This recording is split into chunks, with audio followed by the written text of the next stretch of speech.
이제 선거법을 처리를 하게 되면은 그 다음으로 올라오게 되는 게 공수처법입니다. 그런데 이 공수처법이 어마어마한 괴물이 되고 말았습니다. 4+1이라는 말도 되지 않는 불법 모임이 조물락거리는 것이 결국은 기존에 있던 안보다 더욱 험악한 꼴로 만들어 버렸습니다.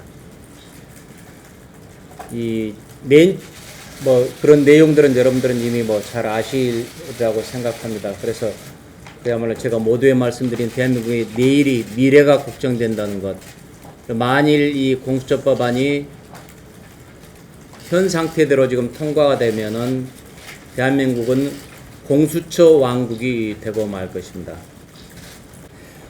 잘 아시겠지만 최악의 독소 조항은 첩보 보고 조항입니다. 그래서 범죄를 인지한 경우에는 그 내용들을 즉각 통보해야 된다. 그러니까 첩보 단계에서부터 공수처에 보고를 해라. 그래서 공수처에 지시를 받아라 라는 겁니다. 이렇게 되면은 공수처의 입맛대로 수사를 할 건지 말 건지, 압수수색에 들어갈 건지 말 건지를 공수처가 결정을 하게 됩니다. 이렇게 되면은 살아있는 권력에 대한 수사는 전혀 못할 겁니다.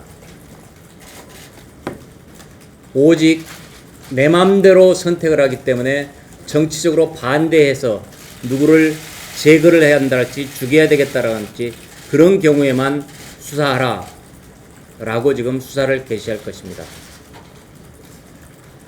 두 번째로는 검사의 자격 요건입니다. 기존에는 10년이었지만 이것을 5년으로 대폭 완화했습니다.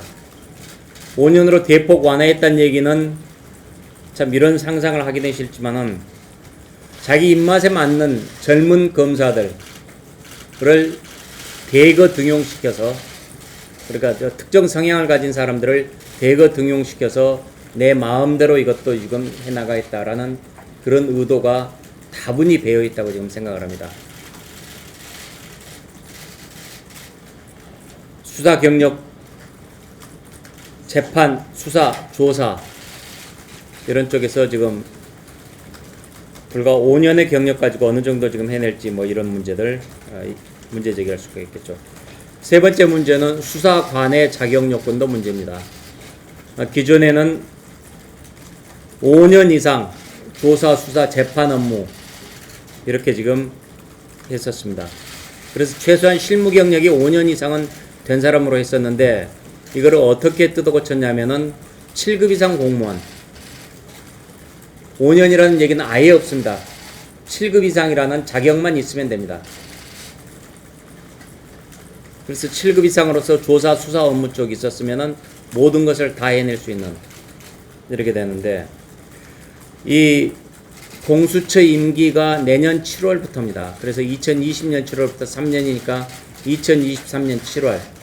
그러면 문재인 정부 후반기 그리고 새 정부 초반기입니다. 여러분 아시다시피 모든 정부의 후반기에는 임기 후반 레임덕으로 정권 뉴스가 터져 나오게 됩니다. 정권 비리 부패 뉴스들이.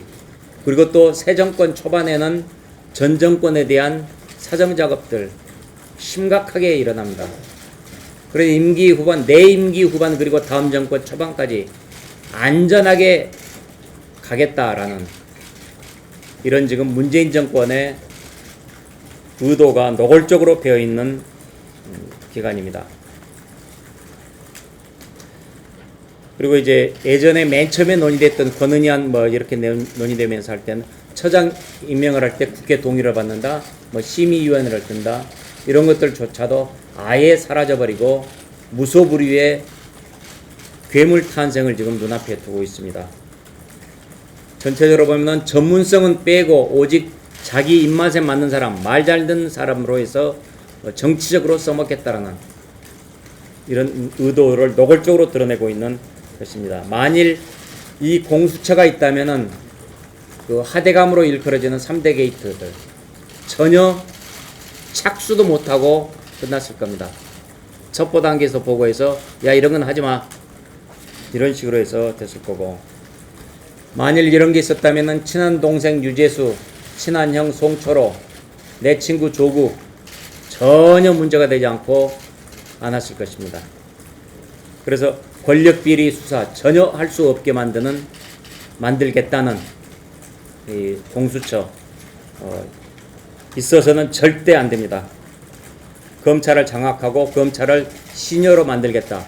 그래서 문재인의 홍의검찰, 문재인 보위검찰, 민병검찰, 문재인 게슈타포를 만들겠다라는 의도의 다름 아니고, 결국 정치를 잘해서 국민들을 안심시키고 부정부패 비리가 없는 이런 정부를 만드는 게 아니라